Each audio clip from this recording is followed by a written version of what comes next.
What's up, everybody? Party people. It is week one. We are here. We're here, Ray. It's week one. We have actual football coming up starting Thursday. First game's Thursday. Can't wait. How's it Can't going? wait. Can't wait. How's it going, everybody? This is First and 10. Ray Burlett is sitting across from me. Your boy, Ray Burlett. I am Nick Giamalva.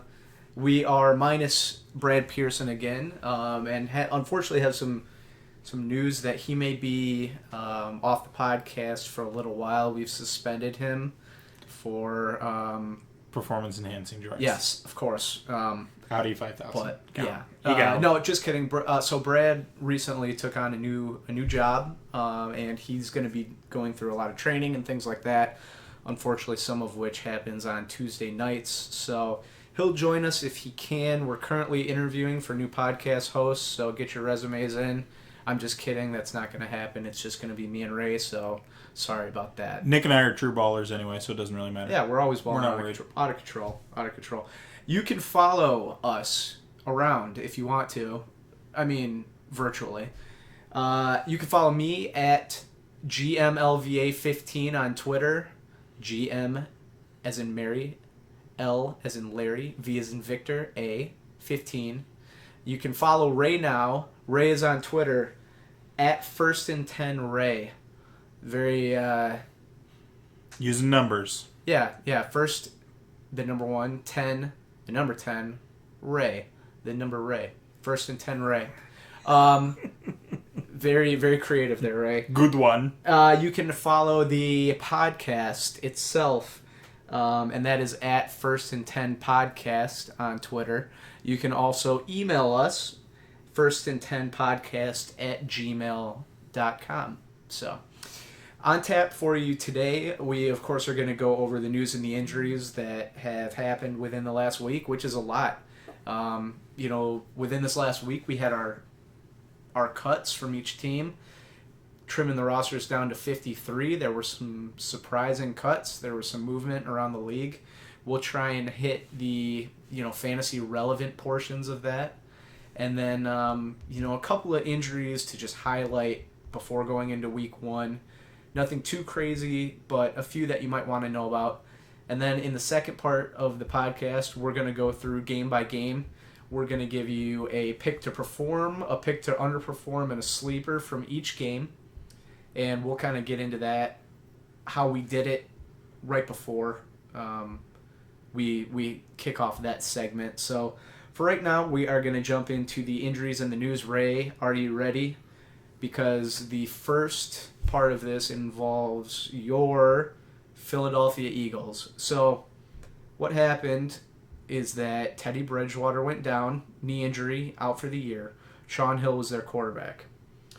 The Minnesota Vikings reached out to the Eagles, and they traded away a Vikings first-round pick for next year. Bang. And then a conditional fourth-round pick. If they make it to the NFC Championship and win the NFC Championship, it becomes a third-round draft pick. If they win the Super Bowl, it becomes a second-round draft pick.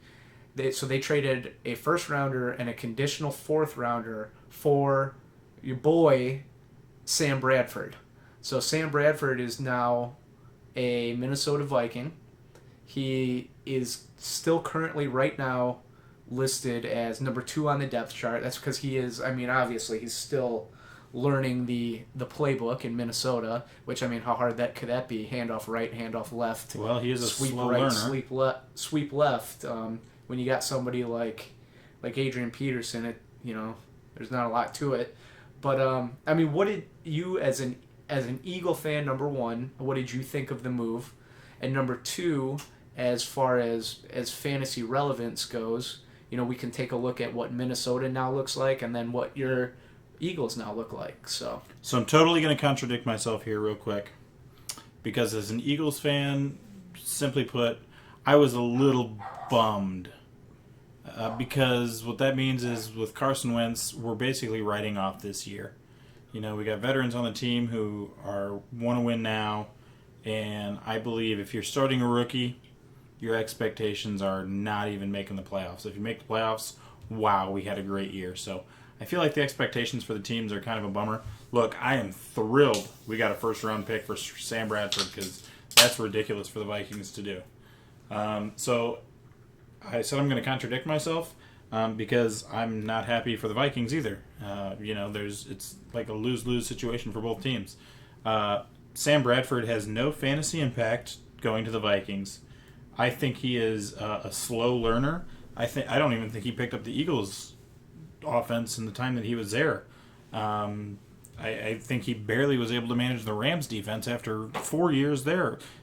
Basically, that's because he wasn't able to play. But, I mean, Shaun Hill, he's at least been a backup for a little bit. He knows the offense.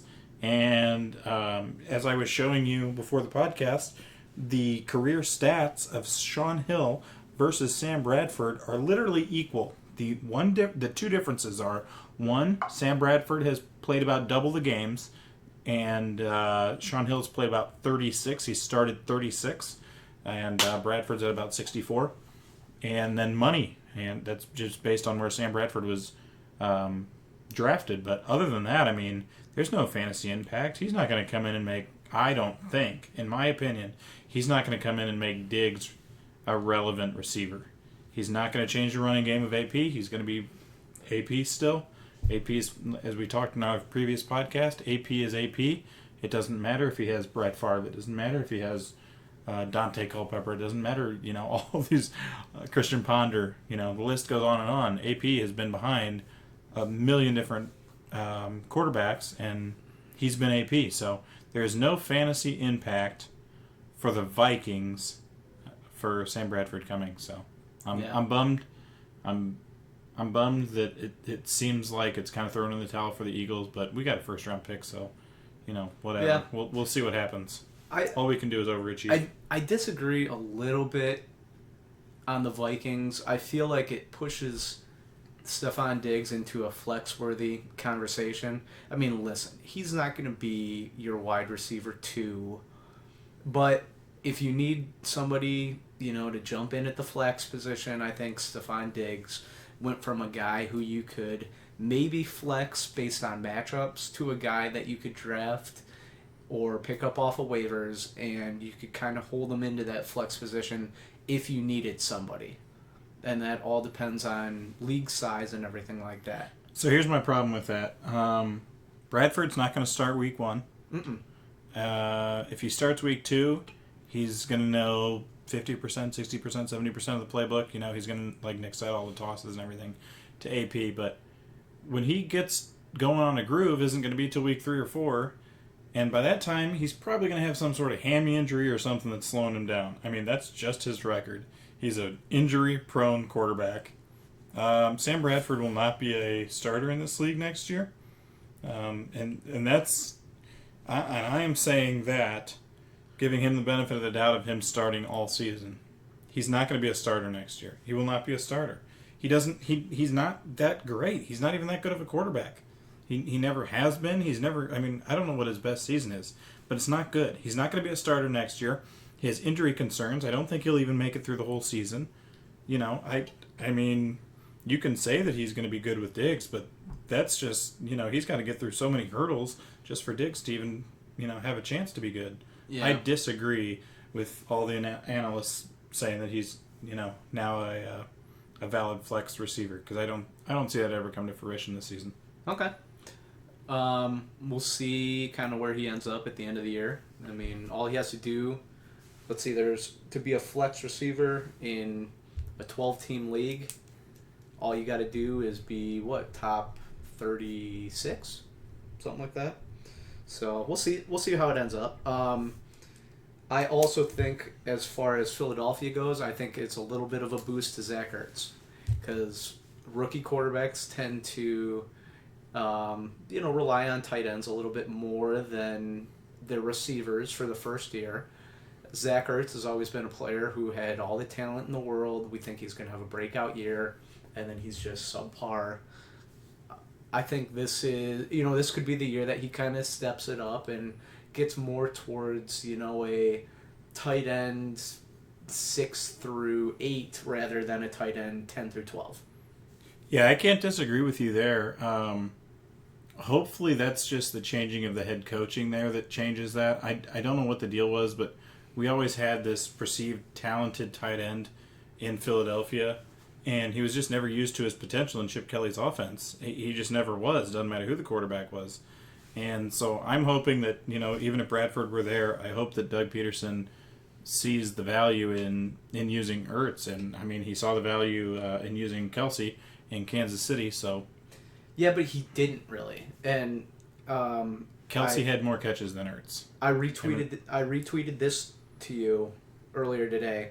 It was last season. Travis Kelsey ranked 36th in the red zone targets and 46th in targets inside the 10-yard line, and he played all 16 games. Okay, that's a travesty for a tight end with his talent and his size. No pun intended.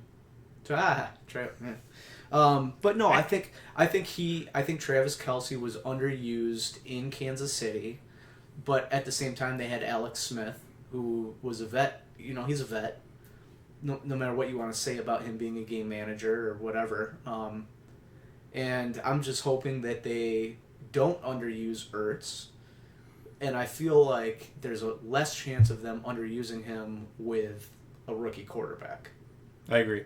So, all right, we'll move on from that one. We spent a lot of time on that one, but that's okay because it's your team.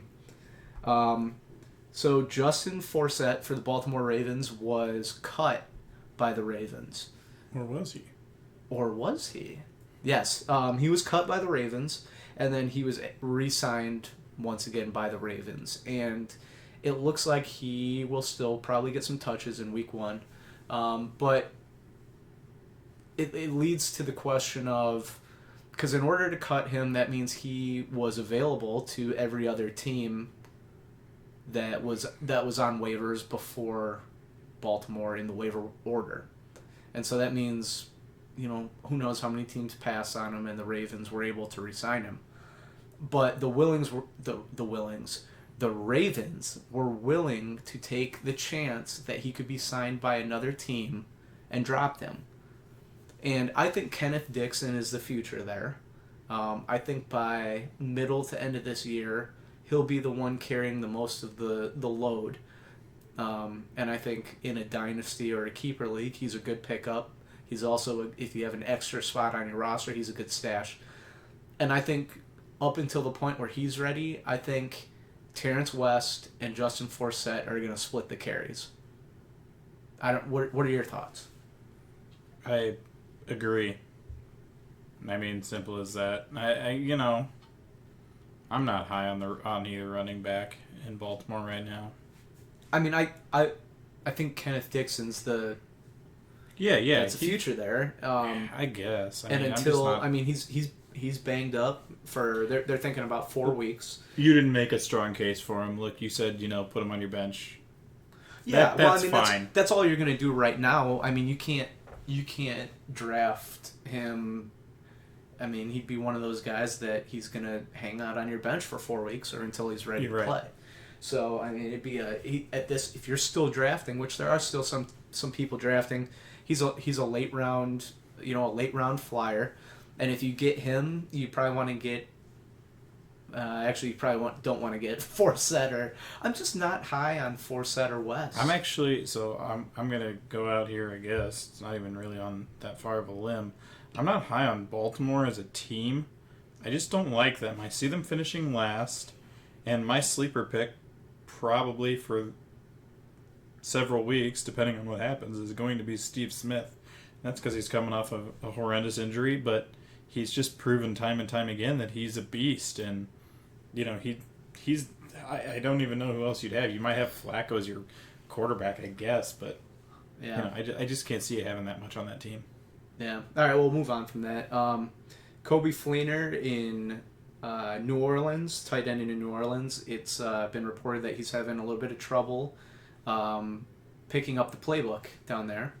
So not that big of news, but I mean, when you got to know the playbook. I mean, that's all there is to it. So. Maybe a backup gets a couple extra snaps for the first couple of weeks. I mean, it's not big news. It's just something that you wouldn't think you'd be hearing, I guess. You just don't hear about it that much, and it's kind of weird. I mean, you see miscues every single game. You see a guy run the wrong route every single game, and I truly feel that the quarterback is kind of the smartest person because they know where everybody should be. I mean, they have to pick up the playbook for themselves, but they have to know where the back's going to be, where their blocking's going to be. They know where their receivers are going to be. I mean, when you see an errant throw, a lot of the time that's because the receiver's in the wrong place. So Right. I'm surprised you don't hear about it more often, to be honest with you. I can't blame Kobe for, it's his first year. We'll kind of zip through some of the rest of these. Arian Foster is the number one running back in Miami, which I would expect as long as he's healthy, he's probably going to be. I think even at 30 years old, he's better than Jay Ajayi. And, I just don't know. Kenyon, or what's his name, Drake, the Alabama's other running back from last year. I mean, he's probably the one with the most talent left, but he's a small guy. He's going to be probably in on passing downs, but I think Foster's going to be the guy until he gets hurt, which I would assume at some point he's going to miss some time. Yeah, that'll be Ajayi's job by the end of the year. Jamal Charles is likely to miss week 1. Not completely out of the ordinary for somebody coming off of an ACL injury for the rehab. Is that what it is? Is it just rehab? That's all it is? Yeah. He tore his ACL last year. All right. Spencer Ware is the guy you want there. Kendrick West is still going to get some touches, but Spencer Ware was the one taking the first team reps in preseason. He's the one that they are most impressed with. He's the one that's going to be getting goal line carries, and I think he has an extremely nice week 1. And then you just want to track, if you're a Jamal Charles owner, hopefully you drafted Ware later in the draft. That's just one of those backfields that... Yeah, that's a huge fantasy hit for people because Charles, went relatively high. I think he went in the top 20. Yep. I think he went in the top 10, to be honest. But, yep. He went really high, and you just got to keep an eye out for him and, try and handcuff him, or hopefully you got a third stringer. Right. Jordy Nelson in Green Bay, he's a full go for week 1 with no restrictions. So that's really good news for Packer fans. That's really good news for fantasy owners and Aaron Rodgers fantasy owners too. No shocker, he is a cowboy. He reminds me of Jared Allen. He's not a guy that is necessarily in the gym all the time. I'm sure he puts in his time in the gym, but he's just an outdoors guy, and he was going to do everything to get back. Yep. Kelvin Benjamin in Carolina. The coaches are saying he's going to be on about a 35 snap count restriction, and then Ron Rivera came out today and said that they're gonna sit him every once in a while because they want to extend him throughout the year, which is it's smart, but it's also a little nerve-wracking for fantasy owners of Kelvin Benjamin. You're really high on him. I am high on him. He's going to have a great year. And that 35 isn't going to be a cap number. It's not like he's going to run his 35th play in the second quarter and then they're going to say, all right, well, you're at 35, you're done. If he's looking like he's comfortable, if he's looking okay, he's, You can play that pretty smart, though. That's not going to take his touches or looks down, I don't think. If they're doing a running play, get him out of there. He can rest his legs. So what? Right. Right. Obviously defenses will pick up on that, so they're not going to do that. But you can do things like that. If he's the fourth option in the play, right, take him out. Right. They can mix and match there, and it doesn't worry me on his point value. I like Kelvin Benjamin. Just something to keep an eye on. That's all there is to it. In Miami, Devontae Parker, my guy that I was, saying is a sleeper. He's likely to miss week 1 with a hamstring injury. So, Landry, Jarvis Landry, more touches his way, and it looks like a bigger role probably for Kenny Stills in week 1. Matt Jones is going to play for Washington. He'll probably be in a split with Rob Kelly's technically his backup, and then I think the guy's last name is Washington. I'm drawing a blank, but he's their passing down guy. And I'm guessing it's going to be about they're saying it's going to be about a 60-40 split. So there was some questions if Matt Jones was even going to play in week 1, though. So that's why I brought that one up. And then just a couple other like really small things. Cecil Shorts was cut by the Texans, and he was signed today by Tampa Bay. I didn't see that. So that's a nice third, fourth option for Tampa Bay. I mean, good slot receiver that adds to Vincent Jackson and Mike Evans. I mean, it's just another target. Short still has speed. Mm-hmm. He's been on my team at some. Does Tampa Bay still have what's his name, Murphy? Was it Lewis Murphy? I have no idea. I mean, that was their slot guy. Shorts has been on my team at some point. It seems like every year that he's been in the league. So, I mean, he's a usable back. I don't know how many times I played him, having him on my roster, but he's just a deep threat. He's still fast. He's still, a good slot receiver. So, yep. We'll see what Jameis can do this year. Yeah. And then the last one, just real quick, Jared Goff for St. Louis is inactive for week 1, and he's third quarterback on the depth chart for the Rams. So that's just a thing to keep an eye on. I mean, if you took Jared Goff, hopefully you took him late as a backup or like in a deep dynasty league as somebody to have for the future. But I mean, it's going to go one of two ways. He's like around week 8, he's going to get in because they're going to be doing terrible and they're going to say, let's see what we have. Yeah. Or, maybe he sits a whole year and gets What's his injury? He's not injured. He's just bad. Goff? Yeah. Are you serious? Yeah. He has no injury. He's just not that good. Is he not picking up the offense? He had a terrible preseason. I saw his preseason. It was pretty garbage. But they had a 3rd-round pick last year. I can't remember what his name is, but he's the one that's number 2 on the depth chart right now. I guess I didn't read into the story when that first broke because I thought he had sustained some sort of injury. Yeah, no, that really surprises me. He's just been bad. But okay. So that's the end of the injury and news segment. Like we said, not a ton of fantasy relevant stuff. I mean, there was some stuff there, but we just wanted to get everyone up to date so that if you're either still drafting or if you're on the edge of some of your fantasy decisions for week 1, you are up with the news as we are. So we're going to take a short break, and then we will be back with the games for this week. So hang out there with us.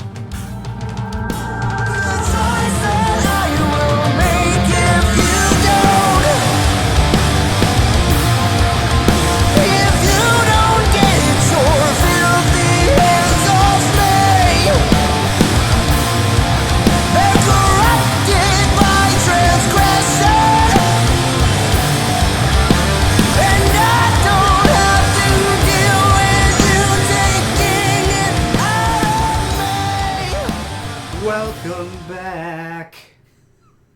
Is that Mace? Yeah, we'll go with Mace. Welcome back. So we are going to get into the games for the week now. We're going to give you... So what we're going to do is we're going to give you each game, and we're going to give you a pick to perform, a pick to underperform, and a sleeper.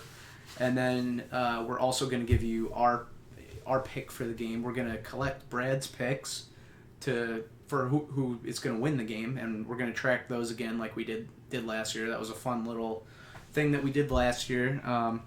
But what we did this year is we did a little pre-work instead of just kind of winging it on the podcast, because if you listened to us last year, we kind of just gave you who we thought was going to do well, and some of the guys that we went with were obvious picks, very obvious picks. And so what we did this year is we wanted to give you a couple of different options. And like I said, this is just our opinion. It's not, if you have somebody who's our pick to underperform and you have them in your starting lineup and you're like, hey guys, you're crazy, there's no way I'm not playing them, by all means, do whatever you want to do. But these are, just our ideas of who we think may perform or underperform and be a sleeper. So I'm going to let Ray give the first game, and then we will kind of go through these and see how we do. So, Ray, do you have the first game of the year, Thursday night game? Thursday night matchup is a Super Bowl rematch to Carolina's chagrin. It is Carolina at Denver. Carolina at Denver. And Ray, who's your pick to perform in this game? Cam Newton. And my reason being, he underperformed in the Super Bowl. He's got a little bit of pressure against him, and he just wants to take it to the house and show that he can beat the Super Bowl champions. Yeah, and I think that's a good pick. And my pick to perform is kind of paired there with Cam, and that's Greg Olsen. I think that they're going to do a pretty good job of locking down the receivers, especially if Kelvin Benjamin is on a pretty serious snap count. But Greg Olsen's just proven to be such a hard person to cover. He gets his fair share of targets from Cam Newton. He's proven to be a red zone target for Cam, and I think Greg Olsen will be able to slip through some of those linebackers that previously were not with Denver last year. So who's your pick to underperform for this game? Underperforming for me is running backs. I'm not taking a running back in this game. In general, for both teams? Either team, okay. I'm not taking a running back. This is not going to be a running affair. You might see Denver run more just because they, have a kind of an unproven quarterback, but it's simply not going to work. In fact, you're probably going to see Carolina come out and, blitzing a little bit more often. I mean, there's not going to be running in this game. Okay. My pick to underperform in this game is Demaryius Thomas. And my thought behind that is, even with the loss of Josh Norman in Carolina, they're still a solid defense. It's an unproven quarterback in Trevor Siemian. Demaryius Thomas had problems dropping the ball last year. They're still going to be targeting him as the guy to stop as a deep threat. And I think with the unproven quarterback and still a very good defense in Carolina, they'll be able to slow him down enough. Well, I'll get right into sleeper then, because my sleeper is Demaryius Thomas. The reason for me having him as a sleeper is basically all the reasons you just said. He underperformed last year in the Super Bowl. Norman is no longer there. He's got something to prove. I think he's going to come out and try and prove that as hard as he can. I don't know if he's going to. I really don't. I have a lot of questions about him as a wide receiver, to be honest with you, but that's why he is a sleeper. Okay. I'm not. If he's on one of my teams, I don't know if I'm going to be starting him necessarily, especially with his matchups. But he's going to be my sleeper. Okay. Well, my sleeper actually goes against your underperformer, and that is Devontae Booker, running back for Denver. I think C.J. Anderson has a lot to prove this year. He underperformed all of last year for the most part. Had a couple of good games here and there. Don't get me wrong. Devontae Booker is somebody that Denver is extremely excited about. He basically pushed his way ahead of Ronnie Hillman immediately, and I think he's going to pair nicely with C.J. Anderson most of the year, and I think he's actually going to have a good game here because they're going to shut down Anderson early, and they're going to plug and play Booker every once in a while when the defense is worn down a little bit, and I think he could have a nice sleepy time game. All right, so we're going to go to Tampa Bay at Atlanta. Nope, we're not. We're going to pick our winners for the game, right? Carolina. All day. All day with... I know you picked Carolina. Shut up. Yes, I did. I'm also taking Carolina to win this game. Tampa Bay at Atlanta. Not a fun game. My overperformer is going to be Matt Ryan. He started last season pretty well. And I think, again, I'm going off... It's week 1, and you'll see that a lot of my picks are going off of last year because it's really all we have to go with because nobody's done anything this year. Matt Ryan did not play well. Shoot. When's the last time he played well? I don't know. When he was in the NFC Championship a couple of years ago. And we've always thought that Atlanta was going to be the team that was going to break that hump. Matt Ryan's got a lot to prove, and he's my overperformer pick. All right. Mine is actually Mr. Mike Evans. I think Mike Evans is in for a huge year.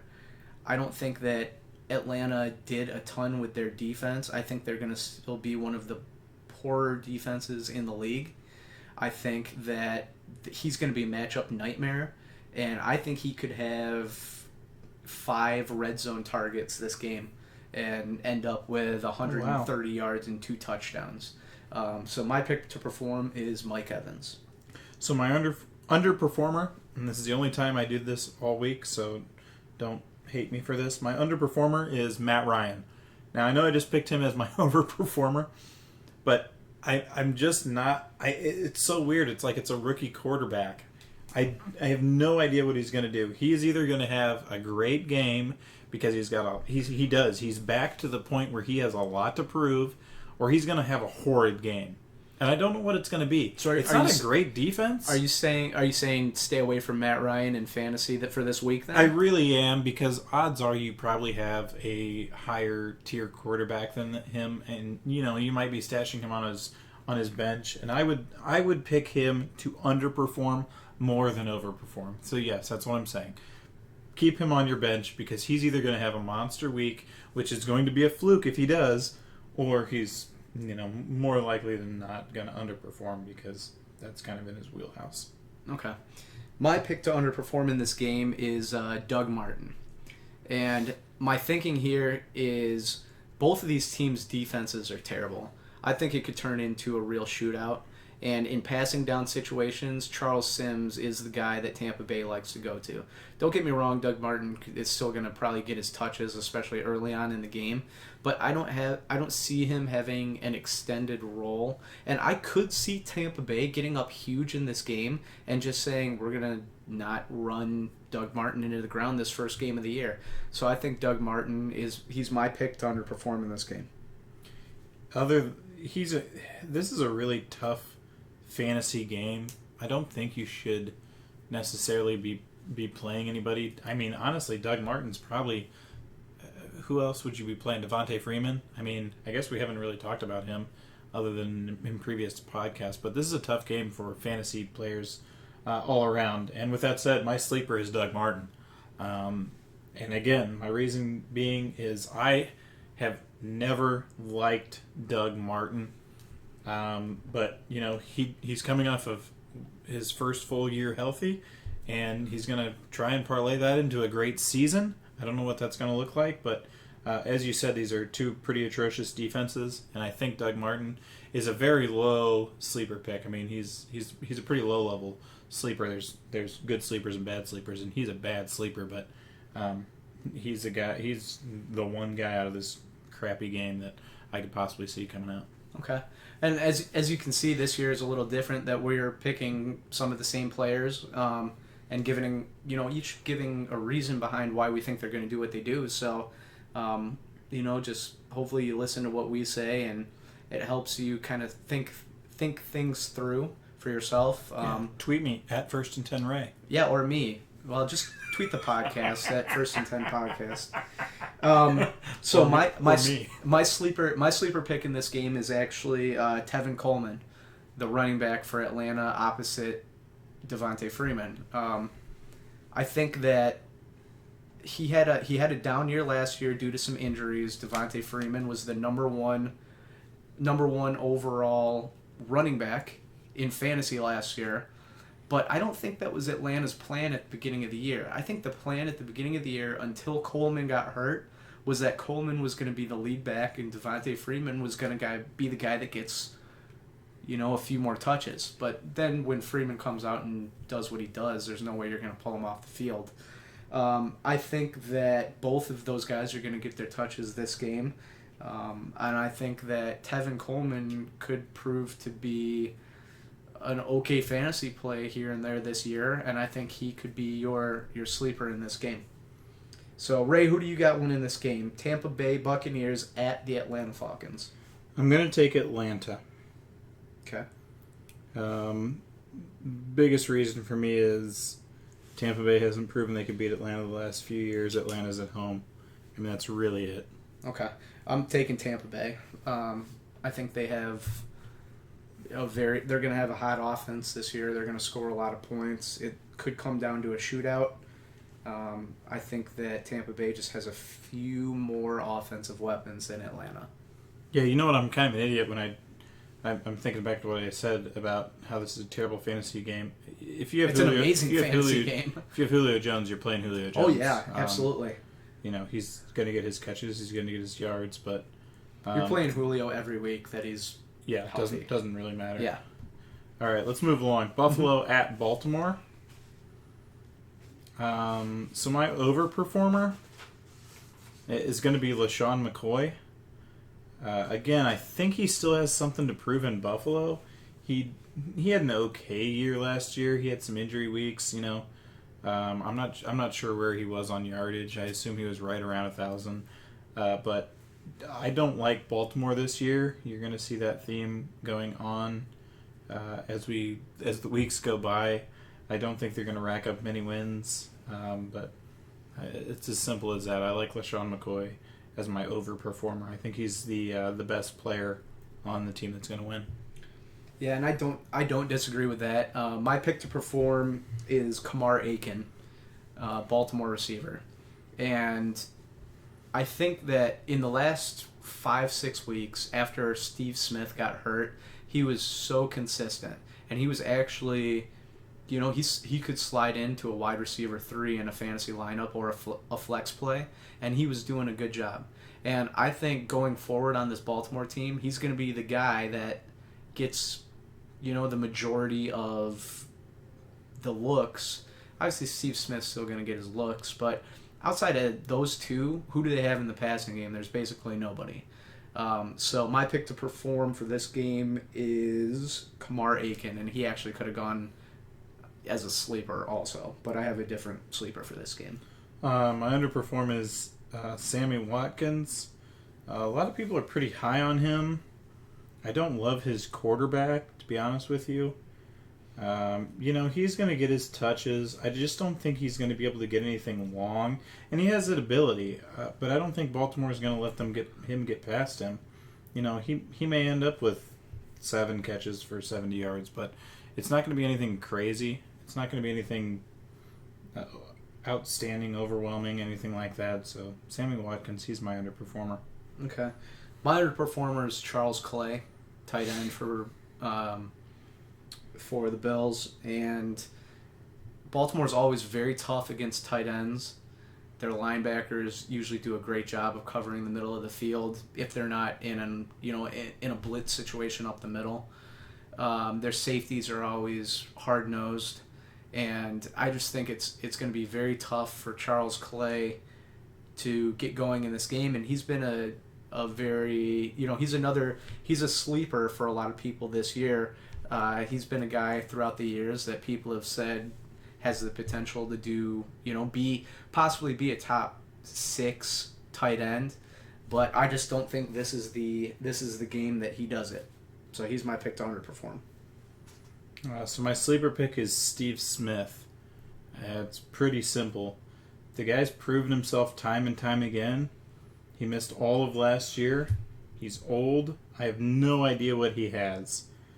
But I think he has the potential, knowing who he is as a person, as a competitor, and as a guy who missed last year, his work ethic, he has potential to come out and be the Steve Smith of old still. I mean, 2 years ago, he was an amazing fantasy wide receiver. So he's my sleeper pick because there's a lot of question marks, but I think he's going to come out and do it. That's not a bad sleeper pick. Mine is actually a guy that I had said earlier I wasn't overly excited about, and that's Terrence West. We talked about earlier how Justin Forsett got cut and then brought back. Kenneth Dixon, who's the future there, is not going to be ready to go for 3 or 4 weeks. They're very impressed with how he ran in preseason. They really like his ability there. And I think he could see quite a few touches in week 1, and I think he'll be in as the goal line back. So my sleeper pick is Terrence West. And I am going to take the Buffalo Bills to win this game. I, too, will take the Buffalo Bills. All right, next game, Ray. We got Chicago at Houston. Ugh. at Houston. Can you Go ahead. Can I go first on this one?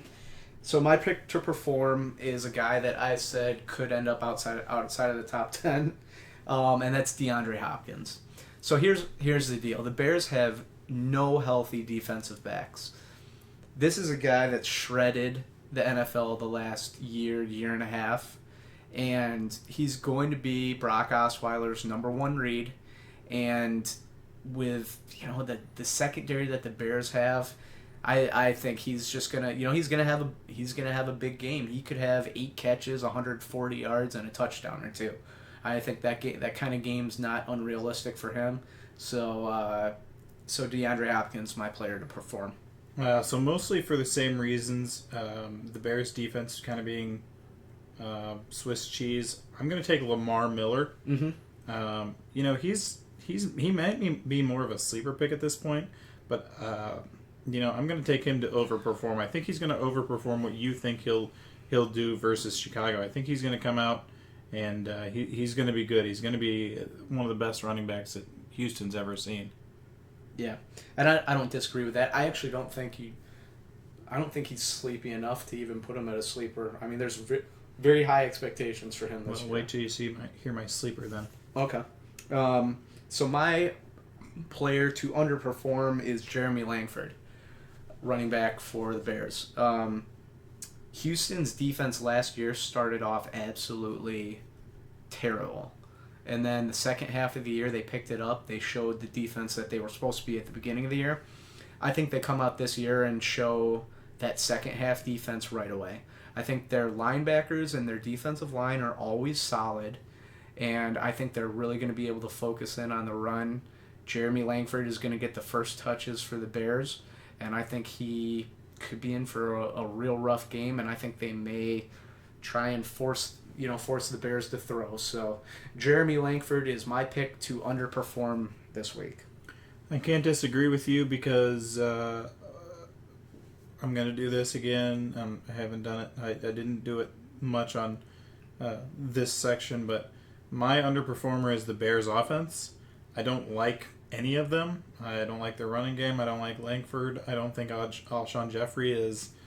he's not going to be a 1 like he's going to be the majority of the year. I just think they have some kinks. They have a lot to work out. It's just a weird team. It's not like they haven't been together or played together. They just don't vibe. They didn't. It's like all year last year, they had good players in good positions. But they just didn't vibe well. It was really weird, and I think they're going to continue that this year. And like you said, I think Houston's defense is going to overperform. Compared to what they did on average last year. I like Houston's defense. Okay. My sleeper pick is a quarterback that I'm not usually high on, and that's Brock Osweiler. I think that for this week in particular, you can throw on the Chicago Bears. I think it's going to be proven in this game. I think other teams are going to use the game film to match up against the Bears in the future. I think Brock Osweiler could... he's not going to throw for 350 yards and 4 touchdowns, but, he could have 250 yards and 2 touchdowns. I think that's not out of the realm of possibility. And for that reason, not a lot of people are either starting him or even have him rostered. So for that reason, he's my sleeper for this week. So, like I told you, my sleeper is going to be somebody that kind of surprises you. My sleeper is Hopkins. He's the wide receiver for Houston. He's probably the one must play in this whole game. The reason he's my sleeper is because this is a year where he's going to break out. I believe in him, and I believe this is going to be the first showing. So he's going to do more than overperform. He's going to do way better than Lamar Miller, who I have as my overperformer. He's a sleeper in that he's going to score so many points, it's going to blow your mind. He's just going to have a field day against that team. And Osweiler, number one, is going to rely on him a bunch, but he's also going to be a blanket. I mean, Osweiler's going to have a little bit of pressure coming from the Bears. He's going to be a blanket. He's going to have so many pass attempts at him, that he's going to be the number one wide receiver for week 1. Okay. I'm taking Houston. I'm also taking Houston. All right, next game. Green Bay at Jacksonville. My overperformer is going to be Bortles. My reason on that is, he's been the guy that's supposed to, break through every season. And I think, he might break through this season. I'm not sure. But I think versus Green Bay, he's going to have a really solid game. I think he's going to be the overperformer. I think he's going to be better than the projections say by 3 or 4 points, I would say. He's not going to blow anyone's mind, but he's going to come out. He's going to have a solid game. He's got the weapons there. I mean, I'm sure you're going to tell us about the wide receivers at some point, but he's my pick. All right, my pick to mirror Blake Bortles is Allen Robinson. Dude is a monster, and he's going to show it week 1 against the Packers. I mean, the Packers are supposed to have a solid defense this year, but they're not going to see a whole lot of receivers like Allen Robinson. So Allen Robinson is my pick to perform for week 1 against the Packers. So my underperformer is Eddie Lacy. I'm going to be low on Eddie Lacy all year until he shows me something. The guy is just a really average running back. I think Green Bay's offense is going to be more passing than running. It's not even going to be balanced. I like Jacksonville's line a lot, and I hate Lacy's abilities. So my underperformer is Eddie Lacy. My underperformer is Blake Bortles. So the way I look at it is that, yes, Allen Robinson's a beast. He's going to have his yards. But outside of him, I'm not as high on Allen Hurns as he performed last year. How about Julius Thomas? A lot of people are high on him. I'm not... If he can stay healthy, sure. I mean, he's got the talent if he can stay healthy. But what I think Jacksonville does is I think their defense, like I've said before, is better this year. And I think they're going to be involved in the running game with Chris Ivory and with TJ Yeldon. And I think for that reason, Bortles isn't going to be down 21-0, gunning all game long. And for that reason, he's my underperformer for the game. Tell you what, I don't think Ivory's going to produce as well as he did last year. Yeldon might, but it's going to be a bummer depending on how they do the carries the first couple of games. I think Ivory's going to have a down year compared to last year. It'll be interesting to see how they split the carries between those two. That's what I'm interested in. My sleeper is Jordy Nelson. He wasn't much of a sleeper 2 years ago, but he's got some question marks coming in as we talked.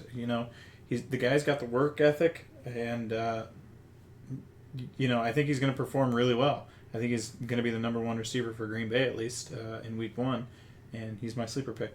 Okay, my sleeper pick is another Green Bay target, and that's Jared Cook. Yeah, that's a good one. Big target, showed well the last couple of weeks of preseason. I think he's with the weapons the Packers have outside. He's just going to run rampant right up the middle of the field, and he had 5 catches on 6 targets in the third preseason game with Rodgers. I hope they use him to his full potential. So do I. I hope Jared Cook has a baller year. I hope he's the best tight end in the league. I really do. I've been high on this kid when he was a Ram every single year, it seems like, and for whatever reason they just didn't give him the ball. Poor accuracy, the wrong play calling at the wrong time. For whatever reason, he just hasn't been able to perform at all. And I see analysts high on him, and I can't disagree with you. I mean, it's a great sleeper pick, but I hope he performs well. I do. Yeah, absolutely. I'm picking Green Bay for that game. I'm gonna go Green Bay. I think Green Bay is gonna win it. I think it's gonna be a closer game than what people are thinking it's gonna be. But I'll go with Green Bay. San Diego at Kansas City, division rivals. I'll go ahead and take my overperformer because I'm not taking an overperformer in that game. I don't like the offenses of either team. We already said Jamal Charles is out. Mm-hmm. I don't like anybody to overperform. I really don't. I don't think anybody's going to perform that great. Kelsey might get a couple catches, but I don't see the offense changing that much from last year to where he's going to get enough catches to overperform. The quarterbacks, you know what you're going to get from both of them. Rivers is going to sling it. He might end up having 300 yards, but opposite of that, you got Alex Smith. Alex Smith, who is basically going to check it down every time. I mean, he rarely passes over 10 yards. I honestly, I cannot take an overperformer in that game. My pick to perform for that game is Spencer Ware. Jamal Charles not in the game. Spencer Ware is the go-to guy for them. San Diego's defense is still not good. And I think Kansas City's going to do what they've done in the past since Andy Reid got there and rely on the running game. And I think Spencer Ware is going to be the one touching the ball. So my pick to perform is Spencer Ware. So if I had to pick one, I would pick Spencer Ware. I'll be honest, I put Spencer Ware as my sleeper pick for this game. Okay.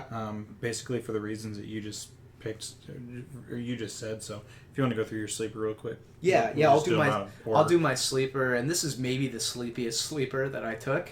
It's wide receiver for Kansas City, Chris Conley. He's a guy that not a lot of people know about. He had a nice preseason. He looks like outside of Jeremy Maclin and Kelsey, he's probably going to be that third receiving target for Alex Smith. He's a smaller guy with a lot of speed, runs a lot of screen patterns and over the middle routes. And I think he could surprise people with a couple of games this year. I don't think he's going to be fantasy relevant every week. I think he's going to be one of those guys that's more of a good guy to have on an NFL team rather than a fantasy team. But I think he could be the sleeper for this week. Just, a guess. So my underperformer, since we skipped it, is Keenan Allen. And it's for some of the reasons that I gave you earlier. I just don't think this is going to be a high fantasy point scoring game. He's coming off just a baller year before he got injured. He did really, really well. He's going to be, a little nervous to take that first hit. All these guys in week one, they haven't taken a hit for, several months now. And if you're coming off an injury, you're going to be a little less likely to take a hit. So I don't know if he's going to go over the middle as much. These teams, historically, they play close games because they're division rivals. And, he's my underperformer. I just don't know what he's got this year going forward, and especially in this game. Yeah, my pick to underperform in this game is Melvin Gordon, running back for San Diego. I think he's going to have a bounce-back year. I just think starting off with Kansas City and that defense is going to be a really difficult one, especially with Phillip Rivers as the quarterback. I think they could get down quickly, especially being in Kansas City. Kansas City is such a tough place to play. And if they get down quickly, that doesn't really bode well for your traditional running backs. And we all know that Danny Woodhead is a pass-happy running back that's probably going to steal catches and probably some red zone work from Gordon. So my pick to underperform is Melvin Gordon. Well, this is terrible. I hope that your underperformers change here pretty quickly, because so far all your underperformers are my fantasy team. So I don't know if you just looked at my fantasy team and thought, well, I really want Ray to do terrible this year, but who's your pick for San Diego, Kansas City? I'm taking Kansas City. I'm taking Kansas City as well. We got Oakland at New Orleans. I really like this matchup. I think this is going to be a really fun game to watch. I hope I get to watch it. My overperformer is Latavius Murray. A lot of analysts are iffy at best on Latavius Murray. New Orleans has some Swiss cheese defense. I like him coming out. Carr still isn't to that level where he's going to throw it as many times as the top 5 quarterbacks in the league, so they're going to have a balanced offense, and I like Latavius Murray's chances to overperform. I'm also taking a Raider for my overperformer, and that's Amari Cooper. Boom. I think the guy's just in for a monster year. I think he's going to be a top 10 receiver at the end of the year. I know you have mentioned him as high as number 4. Mm-hmm. And I think it starts with this game. The Saints' defense is terrible. Their passing defense is atrocious. Swiss cheese. Swiss cheese is right. And so that's why Amari Cooper is my pick to perform for this. My underperformer is Drew Brees. I think at some point he has got to fall off. I think this is the year where he kind of takes a step back. He's got a lot of changes on offense, to be honest with you. I mean, he's got a new tight end. He's got some new receivers. He's going to have a lot to struggle with. His age is getting in the way. I mean, he's on that upper echelon. When you talk about Tom Brady and Peyton Manning's retired already. Tom Brady's there still, but he's got to fall off. I like Oakland's defense. It's going to be a tough defense. I see him having a really tough day. My pick to underperform is Michael Thomas, the rookie receiver for the New Orleans Saints. He's very hyped up in the preseason. Willie Snead and Brandon Cooks are still the go-to guys in that offense. The running game is still going to be a focus with Mark Ingram as the running back. He's still a good running back. And I think that, Michael Thomas is a guy that may slowly progress throughout the year, but there's going to be those weeks where he gets one catch for 15 yards or, 3 catches for 35, 40 yards. I think this is one of those weeks for him, and it's going to take him a little bit of time to transition into the NFL game. So Michael Thomas, receiver for the Saints, is my pick to underperform. So I took a sleeper that kind of contradicts my underperformer of Drew Brees there, but I took Kobe Fleener. And the reason is kind of like you said earlier, there's been some questions about if he's picked up the playbook, but I feel like ever since Jimmy Graham left the offense, the tight end hasn't really been as much of a focal point. Obviously, Jimmy Graham was a huge focal point. You were obviously going to take a step back once he left, but Fleener, he has all the skills and abilities, and I think if they can simplify the offense for him, if that's what they have to do, I think they'll be able to do that, and because of some of the coverage that they might be getting on the outside, I think he's going to have some open looks. So for that reason, I don't disagree with that. And when we talked about it earlier, it wasn't saying that.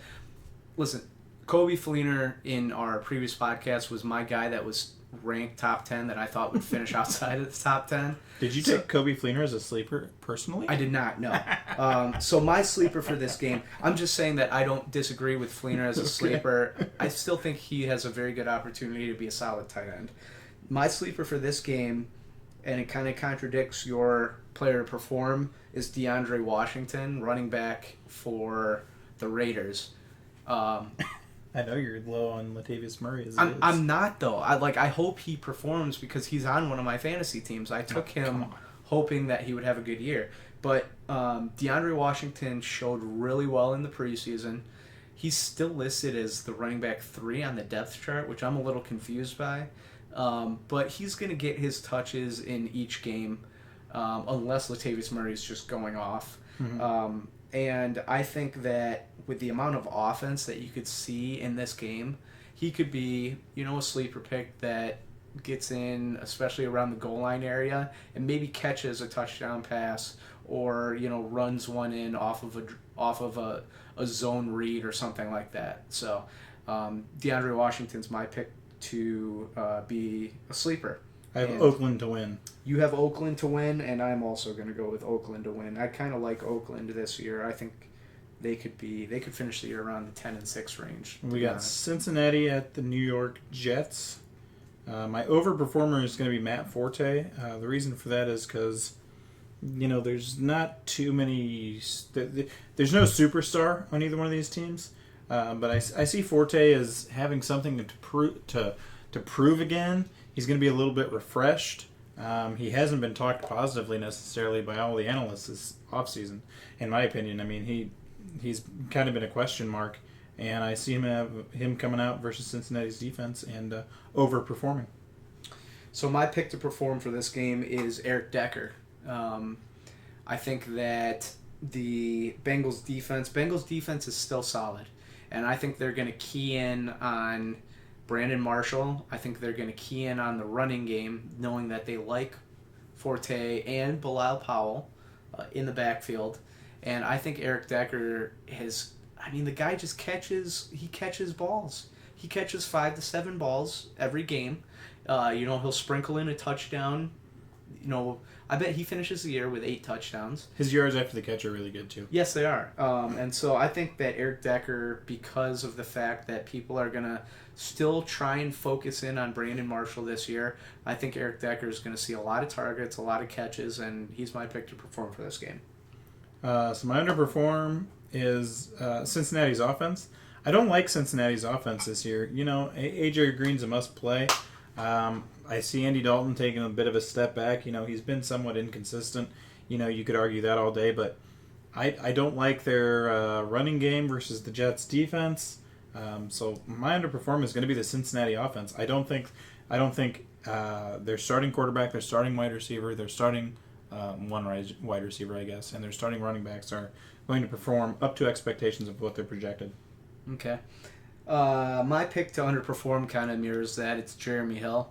I think that he's going to have a bounce back year. I think he's going to run better than he did last year. It's just the Jets' defensive line and their linebackers. I mean, their defense against the run is always one of the top in the game.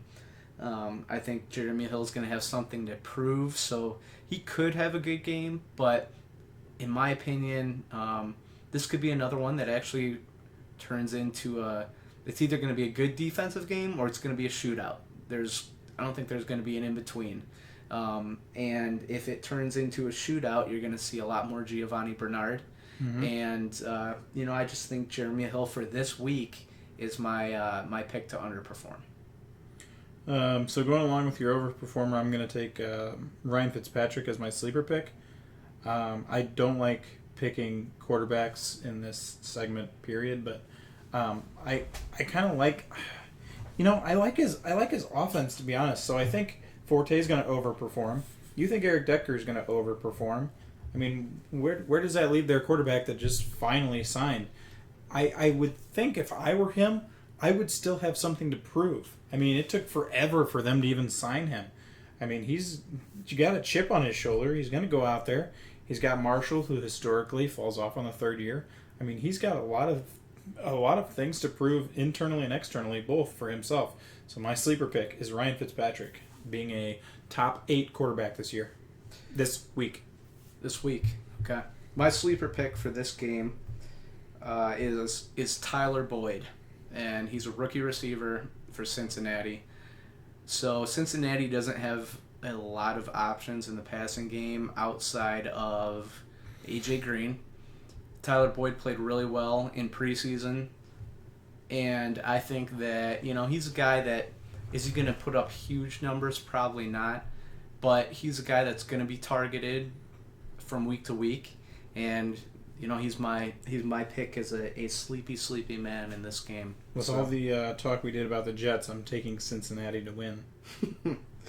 I'm gonna take the Jets, and that's basically, I was gonna take whoever was home in this game. Cleveland at Philadelphia. Ugh, this shouldn't be a close game. Who are you taking as your overperformer, Nick? Philly. Let me find this game on my sheet here.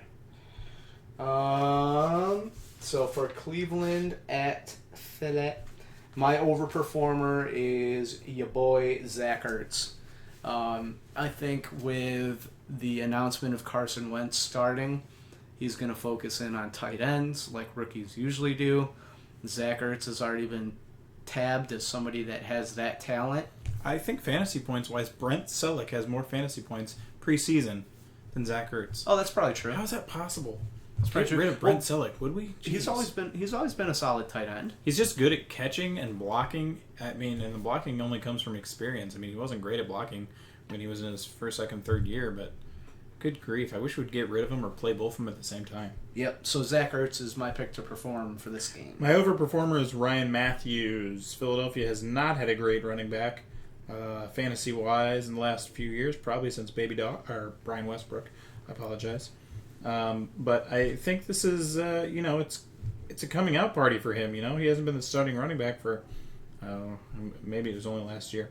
The year before that, he might have moved to San Diego, but he's got something to prove. Cleveland's rushing defense is not, phenomenal. I think he's definitely going to get his catches because, again, like you said, his touches, because of, like you said, they got a rookie quarterback starting. It's going to start with the ground game. If Philadelphia is going to win this game, it's going to begin and end with Matthews. So my pick to underperform is another Matthews. It's Jordan Matthews. Ew. a lot of expectations for him this year to finish off, or to start the year like he finished off last year.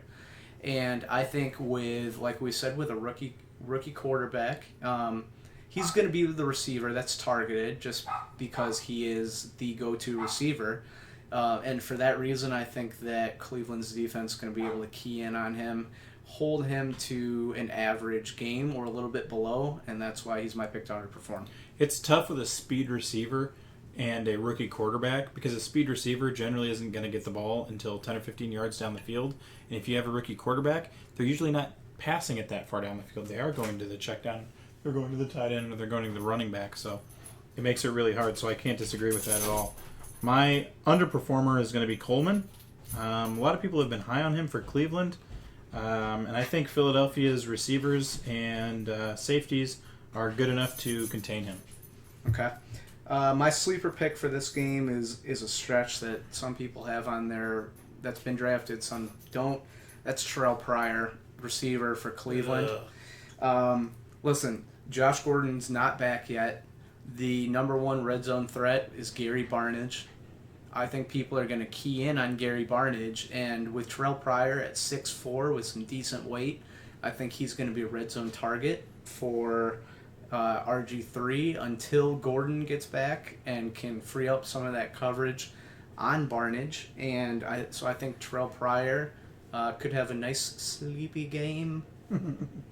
My sleeper is super sleepy. I'm going with RG3. It's somebody that, for some reason, the analysts have not talked that much about. Everything I've watched, everything I've listened to, RG3 is not getting talked about much, but he had a solid preseason.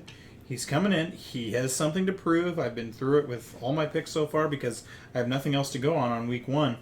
He has potential versus a notoriously not so great the last 5 years defense in Philadelphia, and I think he could be the guy that steps it up and becomes.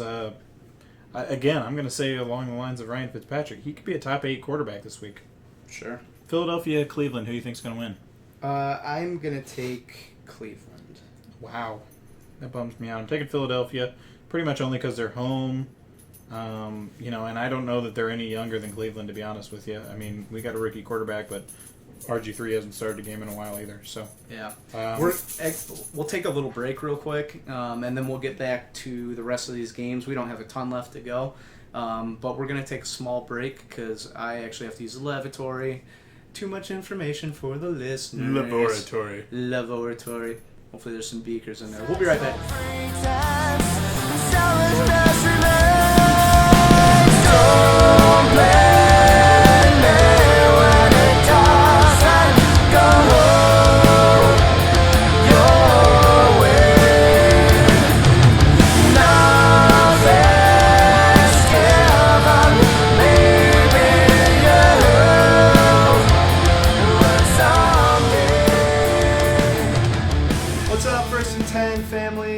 Hi, everybody.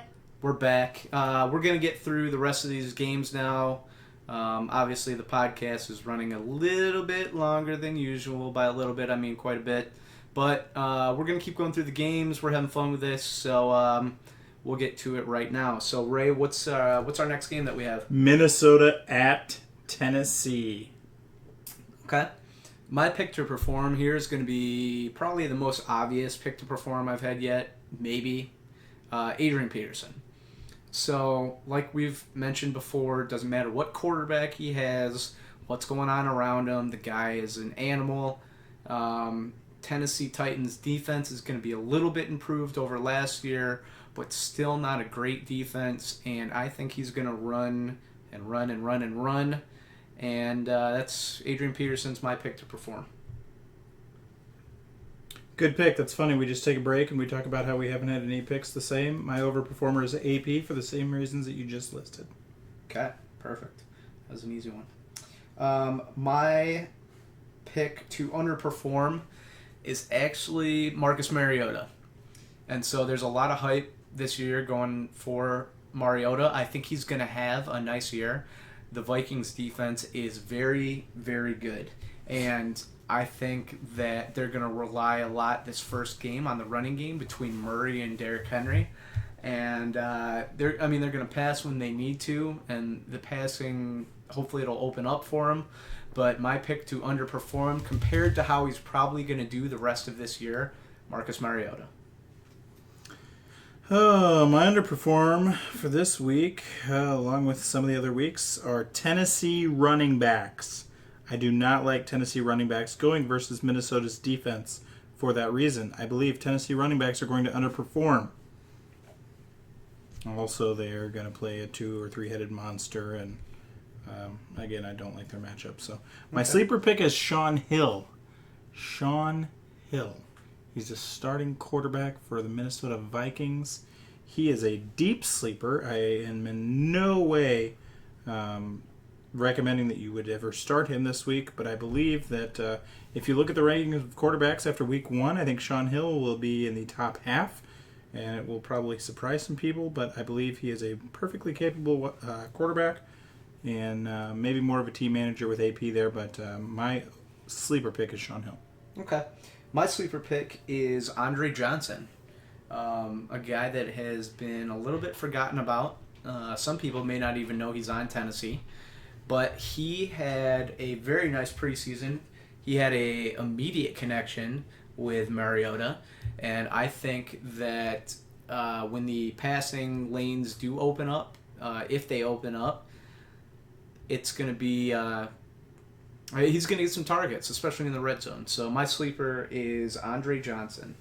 I'm picking Tennessee to beat Minnesota. Oh, boy. Minnesota at Tennessee. Nick? I'm actually going to also go with Tennessee. Home team. Miami at Seattle. Ooh. So I swear, promise, this is the last time I will do this in the picks. But I have no overperformer pick. My reasoning is I just don't love these offenses anyways. But when Miami is playing Seattle, that automatically pretty much takes all Miami off the board. And I am less in love with Seattle's offense as other people, and I believe they're going to underperform for the year. For that reason, I cannot take an overperformer for this week and be confident about it. And for that same reason, that's why my overperformer or performer for this week is Seattle's defense and special teams. Listen, they're going to have the best defense in the league again, or at least a top 5 defense. Their special teams are very solid. Tyler Lockett, I'm pretty sure is their kick and punt returner. He's again. Solid. He's pretty good. I think that they're going to be able to do just fine against a Dolphins offense that is going to be mediocre. So my pick to perform is Seattle's defense and special teams. I have no overperformer. Underperformer is going to be Russell Wilson. I'm kind of low on Russell Wilson right now. I need to be shown something from him. He had an atrocious first half of last season and a ridiculous last half of last season.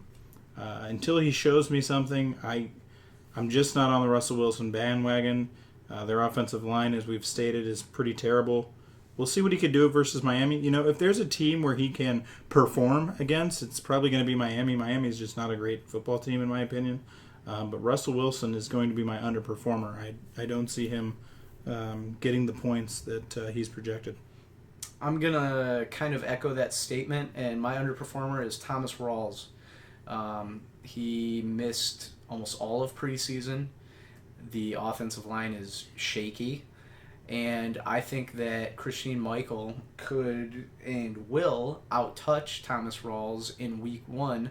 I think they're going to ease him back into the offense a little bit. They're not going to overplay him until he's back to full health and they see what he has. Plus, I just don't know how he's going to perform this year anyways. So my underperformer for the week, Thomas Rawls. And I'll kind of leapfrog into my sleeper, and my sleeper is Christine Michael, also running back for Seattle. And it's basically for the same reasons that I just said. He looked better. He looked really good in preseason. I think he's going to get more touches than Thomas Rawls in this game, and he's going to be your sleeper. He was drafted a lot in late rounds, and I think for this first week, if you picked Rawls and handcuffed him with Michael, you should seriously think about playing Michael over Rawls for this week 1 matchup. I'm going to echo everything you just said. You nailed it. Christian Michael is my sleeper pick in this matchup. I'm taking Seattle to win in Seattle. Oh, yeah, absolutely. Me too. New York Football Giants versus the Dallas Romulus Cowboys. My overperformer. Oh, this goes against everything I believe. Odell Beckham. I don't like you, but I think he's going to have a pretty good week versus this secondary. Odell Beckham Jr. He's going to have a solid week, and I think he's going to overperform. Mine to kind of go along with that is Eli Manning. This is going to be this could turn into a shootout. Both defenses are bad. Ooh, I'll be shocked if this is a shootout. And I think Eli Manning has a lot of weapons this year. All 3 receivers, if Victor Cruz can stay healthy. I think Eli has a big week here, and so he's my pick to perform. Underperform, Rashad Jennings. I think he's probably going to underperform all year long. I do not like you, Rashad Jennings. I like Dallas's offensive line, or defensive line, I'm sorry. Matchups and the fact that you are not a great running back, I'm taking Rashad Jennings as an underperformer. My underperformer is a guy that might surprise some people, but it's Dez Bryant. Dak Prescott's looked really good in the preseason, but in the passing game, who is the guy that defenders are going to target? And that's Dez Bryant. I think Dez, and you know what the tough thing is? He could have a monster game or he could underperform. I just think in this one he's going to underperform. So Dez Bryant's my underperformer for this game. My sleeper has to be probably the same as yours, Dak Prescott. He had a pretty good preseason. The Giants don't have an amazing defense necessarily. And, I don't really know what's going to come of him. He's got weapons. Ezekiel Elliott apparently is supposed to be a true baller. They got Dez Bryant there. They got Jason Witten there. And if Prescott can get a couple runs in there, that's only going to be fantasy point gold for him. So my sleeper pick is Dak Prescott. So I almost went with Dak, but the guy that I ended up going with is Sterling Shepard, wide receiver for the Giants. Yeah, good. He's a nobody. He's their slot receiver. Oh, we'll see. We'll see at the end of the year if he's a nobody, right? He's their slot receiver. He's extremely fast. We know that they're going to run the most 3 receiver sets outside of maybe Indianapolis. I just think if they somehow lock down ODB, which I don't think is possible, but if they do, Eli's going to have to look somewhere else, and I think Sterling Shepard's going to be a quick read over the middle for him, or even the possibility of some screen passes. So Sterling Shepard is my pick to perform. And my pick to win this football game, this is a really tough one, actually. No, it's not. Okay, so who's going to win it? The Giants all day. By 3 touchdowns. Giants by 3 touchdowns. Yeah, done.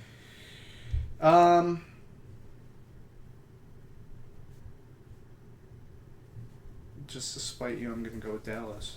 Yeah, that's fun. You've been wrong all year so far. Detroit versus... I'm going to regret that one. Detroit at Indianapolis. Nick, please tell me who the overperformer is going to be.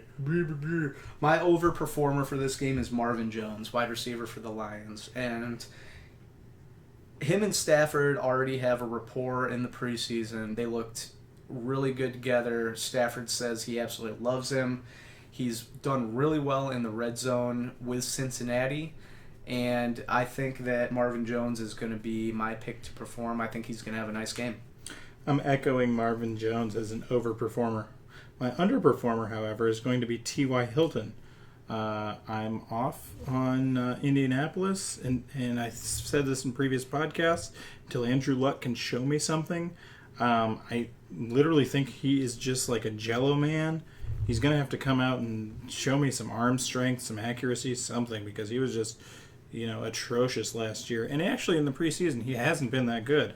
He got pulled early versus Philadelphia. I know that because I watched the Philadelphia games. We were just headhunting on him all day long. And But T.Y. Hilton's going to be my underperformer based on his projections are going to be high, being a number one receiver, and I think Indianapolis is going to underperform all season long. So my underperformer is going to shock you. It is T.Y. Hilton. Kind of echoing everything that you just said. He really didn't have a great year last year. He's always banged up. It seems like he's boom or bust. He has very average games, and then all of a sudden he'll have a 2-touchdown game. He's also coming off injury, by the way. 150 yards. And Not to mention he's coming off it. Correct. And I think there's other options there for Andrew Luck this year, and they're going to find other people. And T.Y. Hilton's not going to be the number one receiver in Indianapolis by the end of the year. Can we go 3 for 3? Who's your sleepy? My sleepy McSleeperton is Amir Abdullah, running back for the Detroit Lions. Listen, Indianapolis's defense is terrible. And while I think their passing game, Detroit's passing game is going to be the go-to weapon for Detroit this year in the offensive game, I think Amir Abdullah could be a sleeper all year long. And I really think that they're going to try and establish the run early. And he's my sleeper. My sleeper is also a Detroit Lion. His name is Anquan Bolden. You may have heard of him. He's played for several teams. He's had a pretty good career. I don't know that he's ever been a number one receiver, and I don't know that they're considering him a number one receiver. What is he? Number 2? Bolden. Is he behind Marvin Jones? Yeah, he's behind Marvin. Either way, he's my sleeper pick. He's actually probably he's their 3 because Golden Tate's technically probably ahead of both of them. Well, he's not ahead of Marvin Jones. Anyway, I'm taking Anquan Bolden. He's basically had a couple years off. He had some catches and stuff during his San Francisco days, but he hasn't produced for a little bit.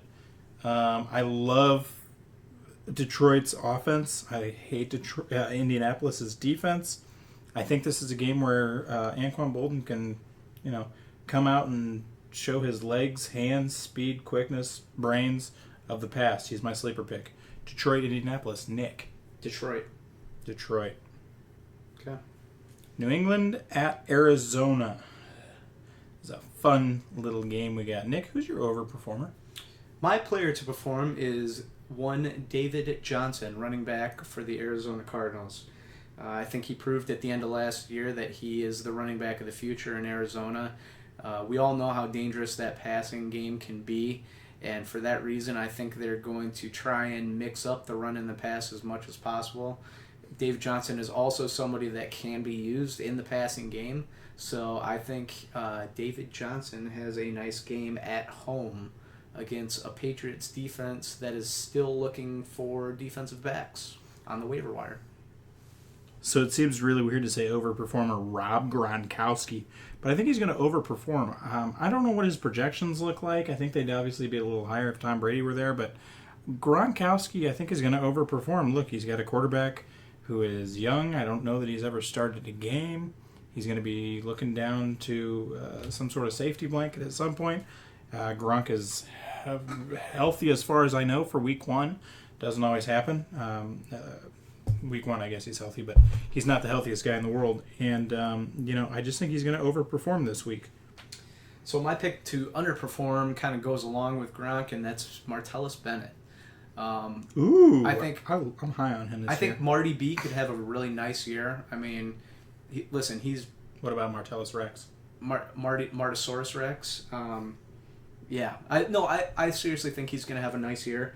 I think that the Cardinals' defense is still very solid. And like you said, the Patriots, even without Tom Brady, have a lot of weapons in the passing game. I think that Gronk is going to be a monster. There's no stopping that guy.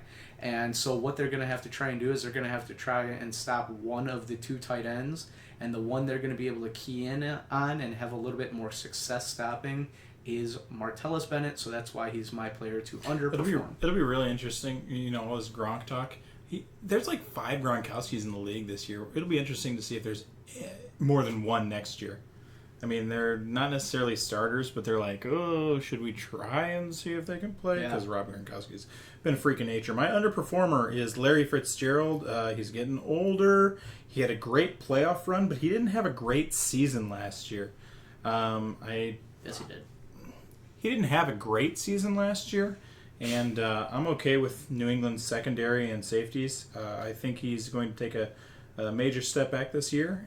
He's got some great receivers competition, basically, on his own team. So my underperformer is Larry Fitzgerald.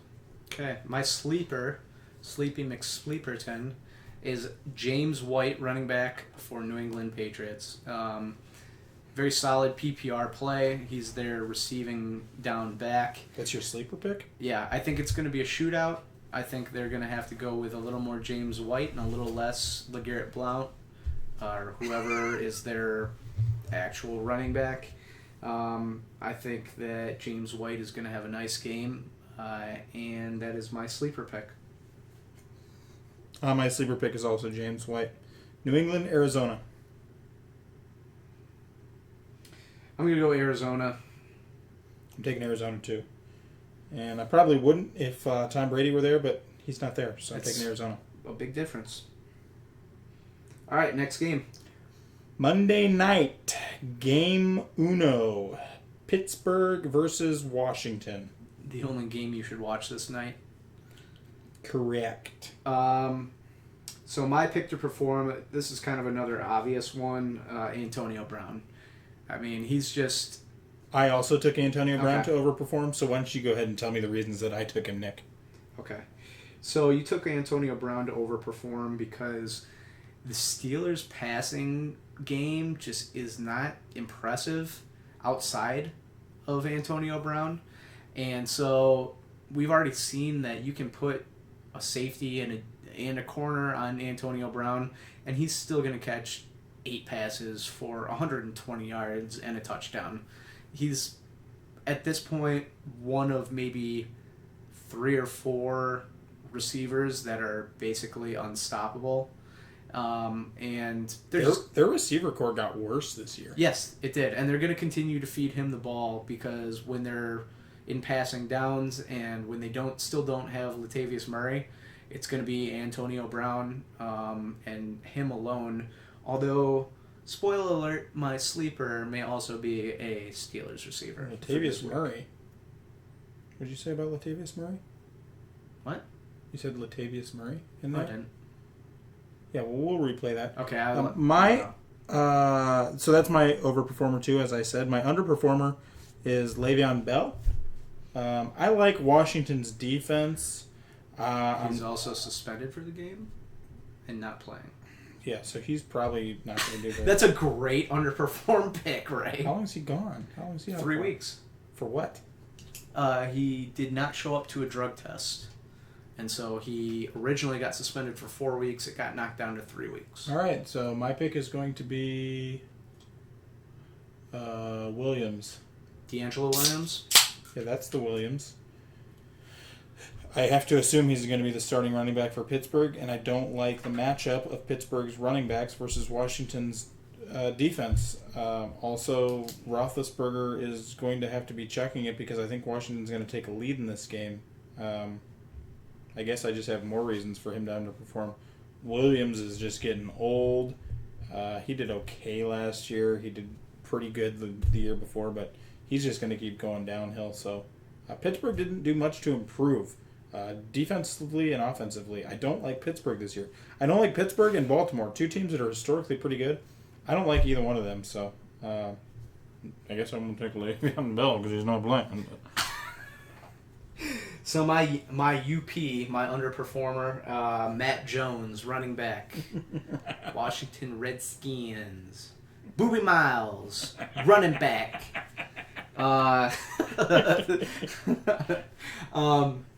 So I'm not big on Washington's running game this year. Matt Jones showed a little bit last year, but he also showed that Matt Jones. He tends to be not healthy.